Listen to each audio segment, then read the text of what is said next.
Hey, what's up guys? So ayan, nagcha-charge tayo ng battery ng ADB natin. So ayan yung voltage. So kaka-charge na natin. Bali 11 volts na lang yung kanina.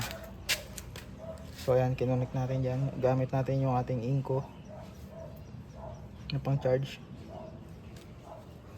Nakapatay yung ating motor.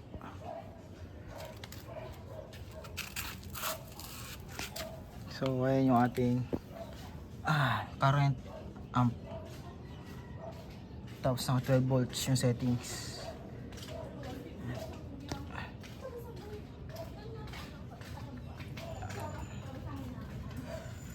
So andito tayo sa labas. Binabantayan natin baka biglang umulan.